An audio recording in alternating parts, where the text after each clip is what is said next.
Okay, so it's pronounced L'Hôpitals, but it's spelled L and then apostrophe hospitals. He came up with this rule for finding the limit of a function, and it makes it way, way easier for ones that are very hard to find otherwise. So it has to be in this form. It's got to either be 0 over 0 or plus or minus infinity over plus or minus infinity. It doesn't matter if the infinite part is positive or negative. So if we have this limit, and we do a direct substitution, so you plug a into here and you plug a into there, and let's say you get 0 on the top and you get 0 on the bottom, then you can apply L'Hôpitals. Or if you get infinity on the top and infinity on the bottom, then you can apply L'Hôpitals. So all you do to apply L'Hôpitals is you take the top derivative and rewrite it on the top, and then you go to the bottom, take the derivative, and rewrite it on the bottom. So am I using the quotient rule here? No. Okay, do not use quotient rule. You just take the top derivative, put it on the top, take the bottom derivative, put it on the bottom, and then you can just do a direct substitution again. Okay, and a lot of times, I mean, every once in a while, especially in this lesson, you'll see where you have to do L'Hôpitals more than once. But a lot of times, all you have to do is take the derivative and then replug in, and you're good to go. But it has to be in these forms. If it's not in one of those forms, then L'Hôpitals does not apply, and you can't use it. Okay, so any questions? Okay, so let's go ahead and do some examples here. All the hint says is if we have 0 over 0 or plus or minus infinity over plus or minus infinity, then we can apply L'Hôpitals. So let's try direct substitution. What do I get if I plug 0 in to the top and bottom? 0 over 0. So go ahead and write 0 over 0, therefore L'Hôpitals applies.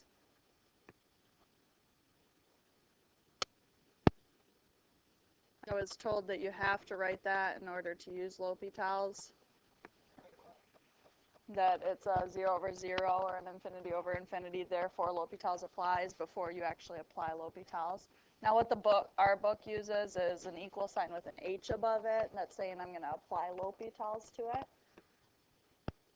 So you leave the limit part just the way it is. And then what do I do to the top? 2x, take the derivative. And the bottom turns into 1. Do a direct substitution again, so plug 0 in now, what do I get? 0, right, because I get 0 over 1. Questions on that at all? No, it is really easy. Okay. Okay, let's move to the next one here. It's just one of those things, like if you don't, it never even used to be on the AB test, it'd always be on the AC test, but I always taught it to AB students because it makes a lot of limits quicker and easier than, you know, how you have to try to solve limits sometimes by multiplying by conjugates and weird stuff like that. Sometimes L'Hôpitals will just simplify it really quickly and easily, so. Now there is. They switched it, so now AB has L'Hôpitals on it. So sometimes it's the only way to actually solve a limit. Okay, so if I plug in 0, what's e to the 0? 1. So 1 minus 1 is going to give me 0 on top. Plug in 0 on the bottom, I get 0, obviously. Therefore, L'Hôpitals applies.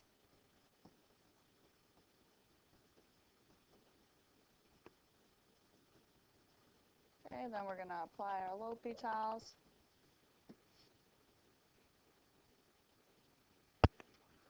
Okay, what's the derivative of e to the 2x? 2e to the 2x, right? It's just e to the 2x, and then you times it by 2. And the minus 1 goes away because it's a derivative. The bottom turns into 1 now. So what's my answer there going to be? 2.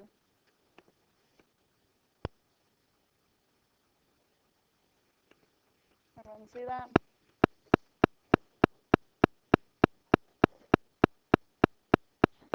Okay, so let's look at the bottom one here. Okay, we're going to plug in pi over 2. Sine of pi over 2 is what? 1. So on the top I've got 0. And on the bottom I've got 0.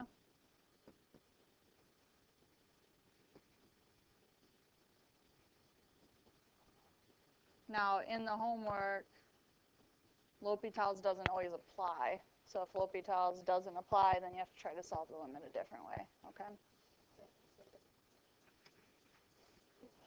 Okay, so now we're going to actually apply L'Hopital's. I got room down here, so I'll just move down. Okay, what's the derivative of sine of x minus 1? Cosine of x. And the denominator is going to turn into 1. So what happens when I plug pi over 2 into cosine? 0. Questions at all on the easier ones here? Okay.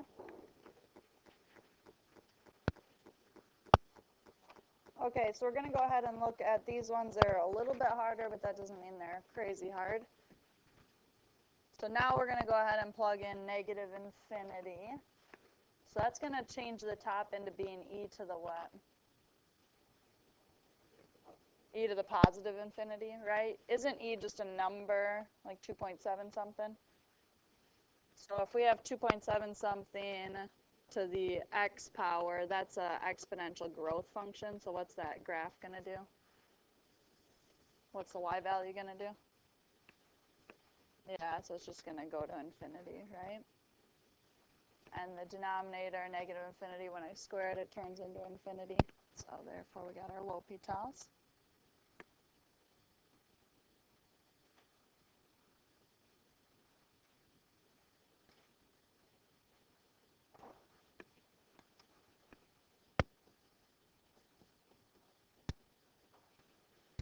So what's the top going to change into?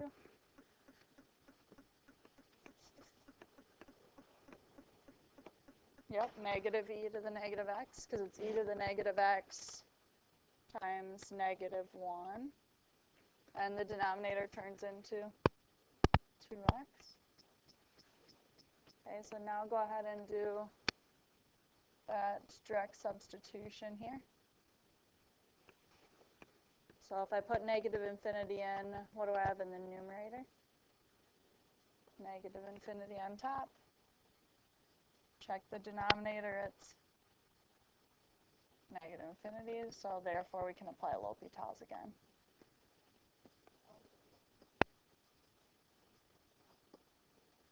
Because this one wasn't linear in the denominator, so it didn't just turn into a number down there. So now we just apply it to what we had over here. So I'm just going to show that I'm applying L'Hopital's. And the numerator turns into what? Back to e to the negative x. Everyone okay with that? And denominator is what? 2. So what do I get when I do my direct substitution here? So the top is infinity, denominator is 2. What's infinity divided by 2? Infinity. Okay, so I end up here with infinity. And then that is okay for an answer on the AP test to write infinity. What would be a better answer? It does not exist, okay? Because isn't it possible that maybe you messed up a positive or negative along the way? And you get infinity for your answer, but it's supposed to be negative infinity. So you end up losing your answer point if you have infinity and it's supposed to be negative infinity, but do you get your answer point if it says does not exist either way? Yeah. So what I would do is I would go back and I'd erase that and I would just write does not exist here.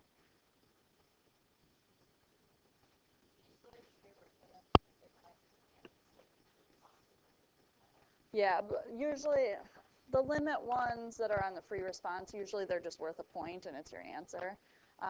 And a lot of times the answer is not like does not exist or 0, but those are the most common answers. I mean, a lot of times you're like e squared over 4, and you're like, yeah, I wouldn't have just guessed that. But if you're just trying to guess, I would just guess does not exist because it's something, you know. But sometimes they'll show or get you points for your work and then points for your answer. But this way, at least you get the points for the answer, even if you messed up a negative in your work, okay? What's wrong with 5? Not necessarily wrong with it, but why can't we really do anything with it right now? Yeah, there's no numerator denominator going on. And I think this says e to the negative x, right? Now, if we just try to plug infinity into here, we would get e to the negative infinity, which goes to what? 0. If you think about the graph I drew that looks like this, as my x's go to negative infinity, aren't my y's going to 0 here? So this part's 0, and this part is what? Infinity. You cannot take 0 times infinity, because 0 times anything 0. Infinity times anything is, you know, infinity or negative infinity. These are like polar opposites, and we're not sure which one's stronger, okay? Because this is approaching 0, this one's approaching infinity. It could hit anything in between. So you want to try to apply L'Hopital's because we're doing a L'Hopital's lesson. So we want to write this as a quotient. So before we even start, we're just going to rewrite it. Ideas?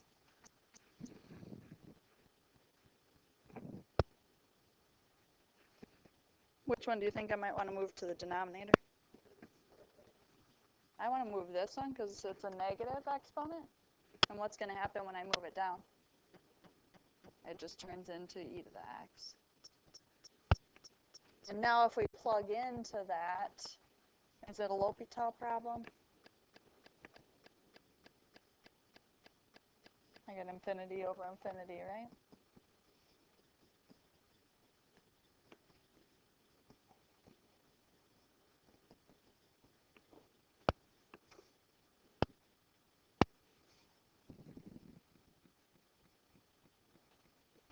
So the numerator turns into half x to the negative a half, and the denominator e to the x.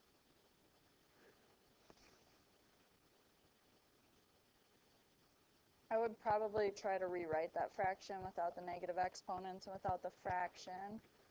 So this is not a L'Hopital piece here. This is, whoops, not a L'Hopital piece. This is just what it's equal to. So what lands in the numerator if I try to clean that up? Just 1. And do you see how the 2 here is going to land in the denominator? It's a half.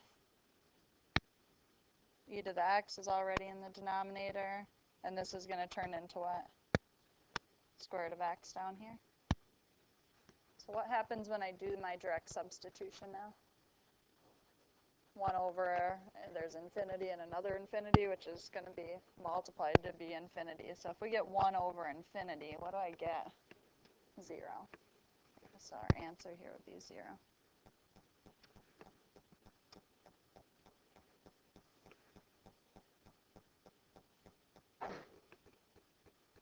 Okay, now 6, we got 2 pieces here. And some people like to think that you can just, you know, do each piece separately, but with L'Hopital's, it's got to just be 1 fraction. How can we get that to be 1 fraction? Get the common denominators. Okay, so we're going to take natural log of x times x minus 1. So this first one we need to multiply by x minus 1 on top and bottom. And the back one we need to multiply by natural log of x. Does that say as we're approaching 1 from the right? Okay. So the numerator here is going to be x minus 1, and then we're subtracting, don't forget about the negative there, natural log x. And the denominator is natural log of x times x minus 1.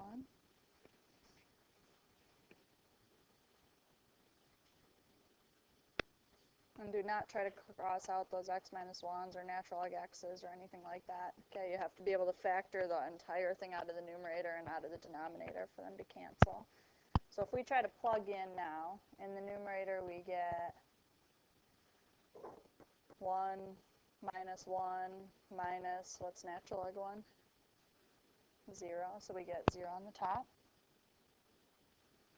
And the denominator I get what? 0.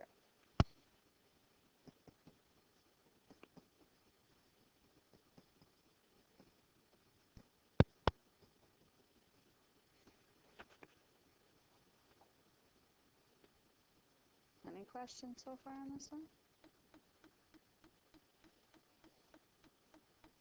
so what is the derivative on the top there?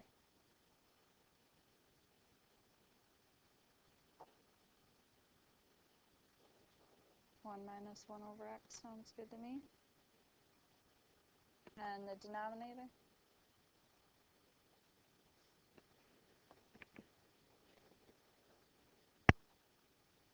That's part of it. Okay, so what do I have to use in the denominator? Product rule. Okay, this is a product. There's two different things. So let's leave natural log x alone first, and the derivative of x minus 1 is 1, and then plus. And we leave the x minus 1 alone, and the derivative of natural log x is 1 over x. Okay, I'm going to give you a minute to work on algebra there, okay? And then we'll come back to finish that. So I'm assuming you guys multiplied the 1 over x through in this chunk here. So let's do that part. So I've just got the limit. As we're approaching 1 from the right, on the top I just got 1 minus 1 over x. And on the bottom I've got natural log of x plus, what's that going to turn into? 1 minus 1 over x. How can I clean that up without the fractions? It'll just make it easier when we do the next L'Hopital's. If you left it like this, how many people left it like this and tried to apply L'Hopital's there? Okay, and you can. It just might not be as clean looking, or it might make it a little more difficult of a problem. There's a couple ways you can clean up this fraction within a fraction. There's the long way and there's the short way. So the long way is what you probably learned back in Alg 2, because everybody can do it and it doesn't confuse large amounts of people, but people are really good at math. They like this way better.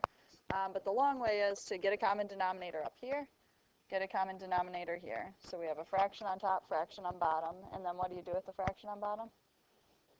Yeah, you reciprocate it, right, and multiply it. So you can do that, that's fine. The quick way to do it is to take the top times your least common denominator and the bottom times the least common denominator, because you have to multiply them by the same thing. But do you see how just multiplying by x is going to get rid of those denominators we don't want there? So the top is going to turn into x minus 1. Do you see how that's easier to work with for the next step? If you don't do it that way, you can still get there. The bottom, we've got x natural log x plus x minus 1. And the only bad thing I would say about this is now we have a product here that we have to probably deal with. But let's try a substitution. What do we have on top? 0. So check the bottom.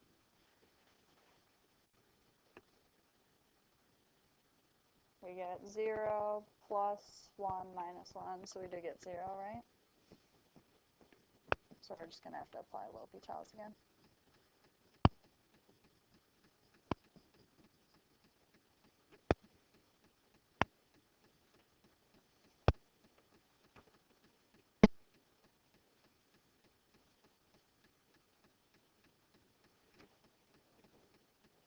So the top turns into 1, right? And the bottom here, you just have to make sure you use product rule on this first chunk. So I'll leave the x alone. Derivative of natural log x is 1 over x. Plus, leave natural log x alone. And the derivative of x is 1. And then plus 1. What's that going to turn into in the denominator?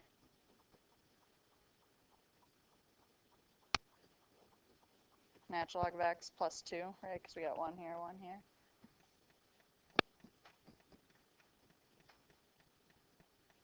And then try a substitution. What do we get for an answer?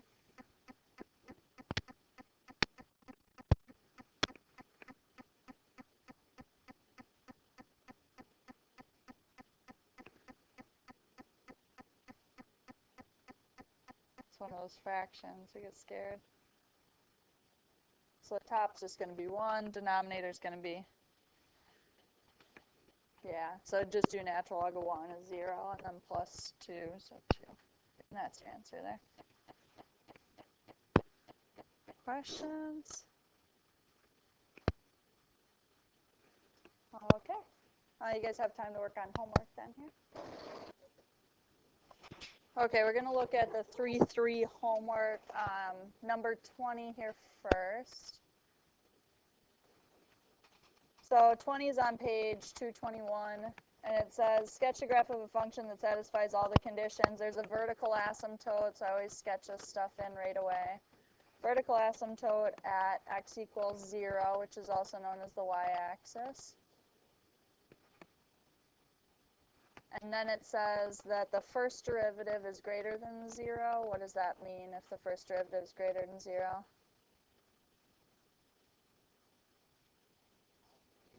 It's increasing. Okay, so the graph is increasing if x is less than -2. So at -2 on this side of it, the graph is increasing. And then it says that f prime of x is less than 0 if x is greater than -2. So that means what's happening to the graph? It's decreasing. So over here it'd be decreasing.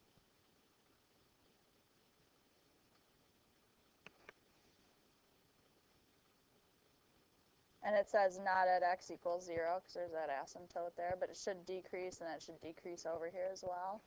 And then we've got the second derivative. What does the second derivative tell me?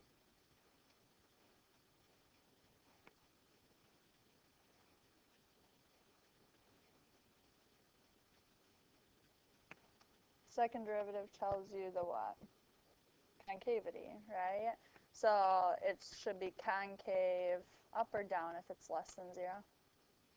Down. If x is less than 0. So over on this stuff here, it's concave down. So just so when I sketch it, it'll be easier. And then the other part says the second derivative is greater than 0 if our x is greater than 0. So that means it's concave up.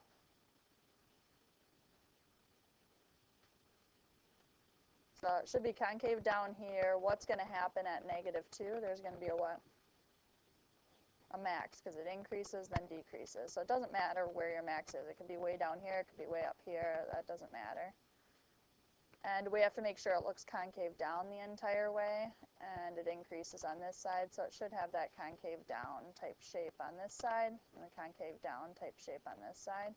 And there's an asymptote there, which means the graph should approach that. So does that satisfy the increasing, decreasing, and concavity on that side of the graph? Okay, then we're checking over here. It should always be decreasing and concave up, which sometimes confuses people. Decreasing means it's going down, and concave up means it's curved up. So it'd be something like this. It should approach that asymptote. So that would work. Questions on that, or does that look okay? Really putting this stuff across the bottom makes it a lot easier to work through it. Okay, then we'll look at 52. That one's kind of quick.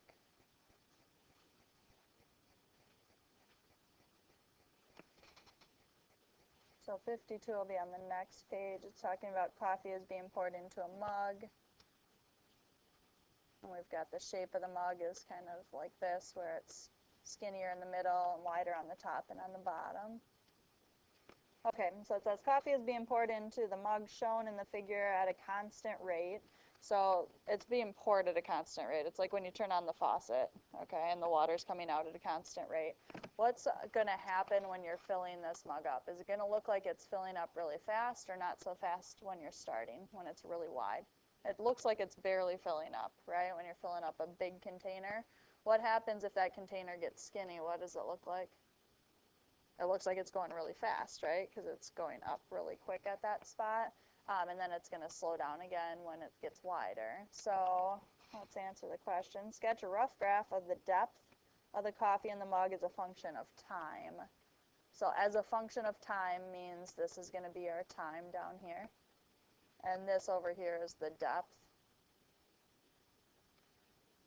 So what should be happening to the depth of the coffee always when you're filling it up? It should always be increasing, right? So the graph should always be increasing. Is it increasing a lot or not a lot to start with? Not a lot. And then what's going to happen when it gets to that skinny part? It's a lot. And then not a lot again. So it'll be kind of like this sidewards. Starts at 0, not a lot, gets to be a lot, and then not a lot again. So it should be concave up over here and concave down over here. Account for the shape of the graph in terms of the concavity. So we've got our concave up here. What's this point going to be called? Inflection point. Good. And then this is concave down. What is the significance of the inflection point? Where would the inflection point occur on this mug? At where it's the skinniest, right? So the inflection point occurs where the mug is the most narrow. Okay, 53 is definitely a difficult question, especially when you haven't seen anything like it before, but you should be able to at least start thinking about what all these things mean and what you might be able to do with it to get somewhere with this problem. So with 53, we're given this function. It says it's a cubic function. There's a local max value of 3, which means the y value, at x equals -2. So this is our local max point. And there's a local min value of 0 at x equals 1. So we've got our two max and min points here. Aren't the max and min points going to actually land on the graph? Okay, so if they land on the graph, you should be able to plug them in. So let's plug this one in to the function. We're going to plug this in for x and plug this in for y, or f of x. So it's going to turn into a 3 equals. What's this going to turn into?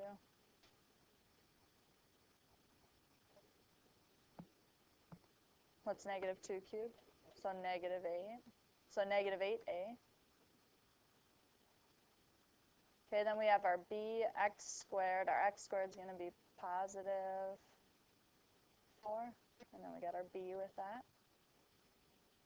The c is going to turn into a -2c.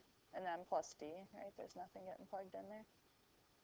Doesn't seem like we're getting anywhere yet, but we'll get there. Now we're going to do the same thing with this one. So we've got 0. Plug in for x, so we just get what?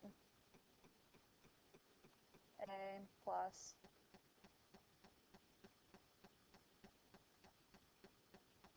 so all of them will just be 1 with them, right? Okay, so think back to like Algebra 1, or maybe 8th grade math, or 7th grade math, or I don't know when you learn it. It's so long ago. Okay, so when you're trying to solve something that looks kind of like this, let's pretend the c's and d's aren't there. You have two equations, you have two variables, you can do substitution or elimination to solve those, right? If we have 4 variables, how many equations do I need in order to solve it? So 2 equations. When you have 2 variables, 4 variables, you need 4 equations. Okay, we only have 2 of them here, so then we have to think more about, calculus here for a second. With calculus, what's going to happen at the max? What happens at the maximum? The derivative's going to be 0 even, right? It changes from like your positive to negative. Okay, so it's going to be 0 at that spot. So we're going to take the derivative. What's the derivative of this? 3ax squared plus 2bx plus c.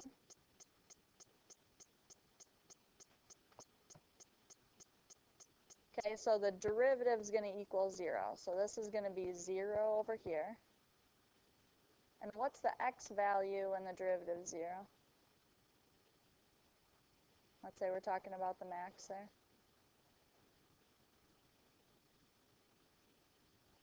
Isn't the x value negative 2 when the derivative is 0?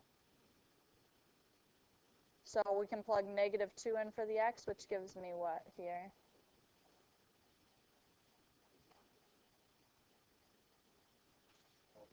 $12. Okay, plug negative 2 in for x here, and we get minus 4b, look okay? And then plus c. Okay, same idea with the local min. So I'm going to let you guys try that one. Try to get that last equation. And then I'll show you a really quick way to solve that tomorrow without having to do substitution and elimination. Sound good?